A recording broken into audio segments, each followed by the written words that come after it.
Bismillahirrahmanirrahim. Assalamualaikum warahmatullahi wabarakatuh. Teman-teman sekalian, welcome back. Pada video kali ini saya tertarik untuk membahas satu tema teman-teman tentang resilience atau resiliensi. Pernah dengar kata ini ya? Apa itu resiliensi? Intinya, resiliensi itu kemampuan seseorang untuk bisa bertahan, bahkan bertumbuh dalam masa-masa berat. Resiliensi adalah buah dari keterampilan seseorang menata ruang batinnya. Ini salah satu buah dari kemenangan di dalam diri atau inner game. Dan ini sangat penting teman-teman sekalian. Kenapa ini penting? Sekarang saya mau nanya, siapa di antara kita yang pernah mengalami kesulitan dalam hidup? Setiap kita ngalamin kesulitan, tentu saja kita semua mengalami masa-masa berat, masa-masa sulit. Itulah kenapa memahami tentang resiliensi, melatih diri, menumbuhkan ketahanan dan kemampuan untuk bisa bertumbuh di masa-masa itu menjadi sangat penting. Kalau menurut beberapa penelitian teman-teman sekalian, saya kemarin menghadiri Kongres Dunia di Australia, di Brisbane. Ada satu materi yang bagus dari seorang profesor, namanya Profesor Leah Waters dari University of Melbourne. Dia mengatakan menurut beberapa research, menunjukkan bahwa rata-rata orang itu mengalami setidaknya 3 kesulitan besar dalam hidup mereka. Jadi pengalaman menghadapi kesulitan itu hal yang umum. Dan setiap kita tuh ngalamin hal itu. Kenapa ini perlu ditegaskan? Karena banyak orang ketika sedang menghadapi kesulitan itu suka merasa yang paling malang sedunia, yang paling menderita sedunia. Enggak, ini hal yang umum. Kita semua ngalamin tuh adversity atau kesulitan, masa-masa berat. Dan itu bukan cuma sekali terjadi dalam hidup. Menurut research yang tadi saya sebutkan, setidaknya 3 kali ya, 3 masalah besar yang dihadapi oleh seseorang dalam hidupnya. Dan menariknya teman-teman, sebetulnya masalah-masalah itu, kesulitan-kesulitan itu membuat seseorang jadi bertumbuh. Justru dengan kesulitan itu, setelah mengalami persoalan besar itu dalam hidup, seringkali itu menjadi sebab seseorang itu berubah, jadi lebih baik dan bertumbuh. Jadi menurut sebuah riset, kawan-kawan sekalian, bahwa growing atau pertumbuhan diri adalah sesuatu yang sangat mungkin terjadi setelah seseorang mengalami kesulitan. Dalam sebuah studi itu menunjukkan sebagian besar orang yang mengalami kesulitan dalam hidupnya terbukti bahwa mereka tumbuh dari pengalaman itu. Dan yang membuat seseorang itu bisa bertahan, bertumbuh dalam kesulitan, itu adalah sumber daya internal mereka sendiri. Bukan semata-mata dukungan eksternal. Tentu saja dukungan eksternal itu punya kontribusi, tapi persentase terbesar itu inner game, berasal dari dalam diri. Sumber daya internal, intentional activity, the internal state of mind. Nah ini penting teman-teman. Mengapa kita perlu terus belajar tentang inner game? Supaya kita bisa bertumbuh dari kesulitan-kesulitan hidup. Bahwa saat kita mengalami masa-masa berat, mengalami kesulitan, itu tidak berarti kita akan hancur karenanya. Tidak berarti kita akan rusak karenanya. Nyatanya menurut research, justru banyak orang yang menjadi lebih baik, menjadi lebih kuat setelah peristiwa berat itu. Bahwa seburuk apapun pengalaman hidup kita, itu tidak menentukan siapa kita selamanya. Tidak. Walaupun kita pernah patah, kita pernah hancur, tapi kita nggak rusak secara permanen. Karena mungkin trauma masa lalu. Tidak. Kita bisa kok memulihkan diri dan menemukan makna dari kejadian atau pengalaman itu. Nah, dalam bahasan inilah akhirnya masuk pada satu kajian yang disebut dengan resiliensi atau ketangguhan. Ini topik utama kalau teman-teman belajar tentang positive psychology. Dan yang menarik teman-teman sekalian, sebetulnya istilah resiliensi itu dipinjam dari teknik sipil. Bagaimana ini cara seorang insinyur itu mengukur kapasitas jembatan untuk menahan beban tambahan. Jadi para psychologist itu meminjam istilah ini, meminjam term ini, resiliency, itu dari mechanical engineers. Kalau teman-teman melewati sebuah jembatan, pasti pernah dong ya, kita lewat jembatan yang panjang. Ketika jembatan itu menerima beban berat, maka si jembatan itu dia akan sedikit menekuk. Betul ya? Tapi setelah beban itu lewat, dia kembali lagi seperti semula. Iya kan? Dan kata para psikolog, wow, manusia juga bisa seperti itu. Kita mungkin 1-2 waktu ada beban yang begitu besar dalam hidup, mental, emosional. Kita membawa beban yang berat. Oke, mungkin kita sedikit tertekan, sedikit menekuk. sedikit oleng gitu ya. Tapi setelah beban itu berlalu, kita mestinya bisa bangkit lagi. Ada banyak sekali kajian yang menunjukkan bahwa orang-orang yang pernah berduka, orang-orang yang pernah hancur, tapi seiring waktu berjalan mereka bisa bangkit, mereka bisa menunjukkan ketangguhan, mereka bisa tertawa lagi, mereka bisa tersenyum lagi. Nah ini menarik teman-teman. Sampai akhirnya disimpulkan teman-teman sekalian, yang disebut dengan resiliensi, ketangguhan, ketahanan seseorang, itu dibagi menjadi 3 hal utama. Apa saja? Yang pertama, kemampuan menahan beban dan kemudian bangkit kembali. Yang kedua, kemampuan menjaga keseimbangan, agar kita bisa tetap berfungsi secara positif meskipun dalam masa-masa sulit. Dan yang ketiga, kemampuan beradaptasi, adaptif dengan realitas baru jika memang kesulitan itu berkepanjangan. Nah, teman-teman, 3 kemampuan ini sangat penting untuk kita latih. Dan kalau kita bahas ini dari sudut pandang keimanan, mestinya orang-orang beriman itu punya 3 kemampuan ini. Apa aja tadi? Yang pertama, kemampuan menahan beban dan bisa bangkit lagi. Yang kedua, kemampuan menjaga keseimbangan supaya kita bisa tetap well function, bisa tetap berfungsi secara positif walaupun dalam masa-masa sulit. Dan yang ketiga, kemampuan adaptif, beradaptasi dengan realitas baru, menemukan makna dari sebuah realitas baru jika memang kesulitan itu berkepanjangan. Nah sekarang bagaimana cara menumbuhkan itu? Bagaimana kita nyetel hati kita? Saya sering sebut dengan heart set. Jadi heart set itu lebih dalam dari sekedar mindset ya. Paling tidak kalau kita lihat ini dari sudut pandang kacamata iman, teman-teman sekalian, ada 3 heart set. Ini berasal dari ayat Quran, dari nasihat ulama, dari pesan-pesan Nabi.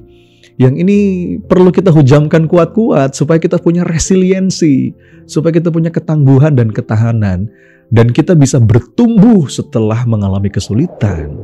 Apa aja itu? Heart set yang pertama, ayat yang saya yakin kita semua sudah hafal. Dari kecil, dari TK kita sudah hafal. Quran surat Al-Insyirah.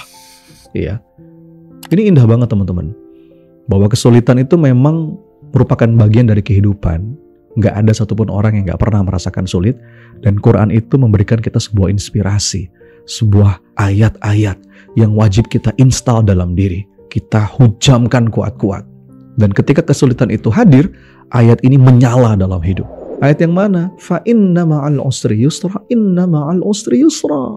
Orang beriman itu mestinya yakin bahwa bersama kesulitan yang mungkin sekarang sedang menghimpit kita, menyesakkan dada kita, itu ada kemudahan. Dan kemudahan lebih banyak. Keyakinan ini teman-teman sekalian akan menghadirkan pertolongan Allah.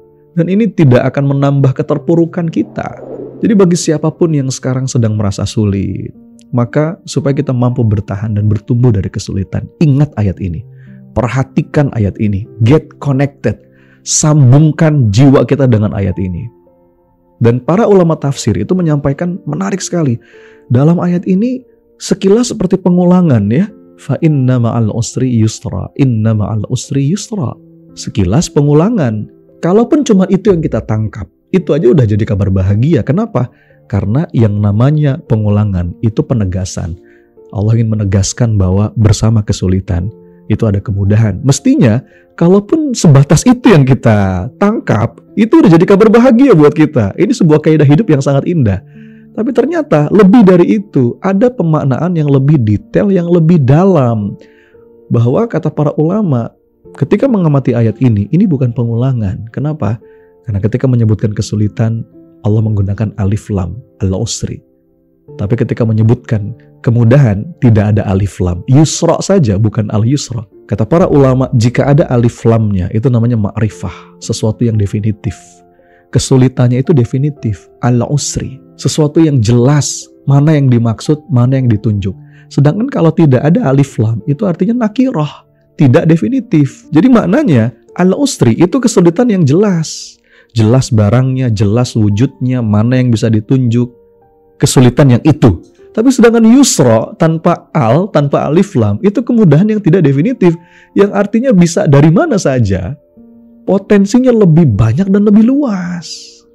Itulah kenapa teman-teman, ini kan Quran surat Al-Insyirah ayat 5 ayat 6 ya. Ketika Allah menyebutkan kesulitan al-usri di ayat yang kelima dan al-usri di ayat yang keenam, itu barangnya sama. Kesulitannya sama. Kesulitan yang satu itu Tapi kata yusra yang artinya kemudahan di ayat yang kelima dan yusra di ayat yang keenam itu nggak sama karena dinyatakan tidak definitif atau nakirah. Itulah kenapa muncul sebuah ungkapan yang sangat terkenal dari Umar ibn Khattab. Kata beliau, tidak pernah kesulitan itu mengalahkan kemudahan 2 kali. Lal yaghlibul usru yusrain.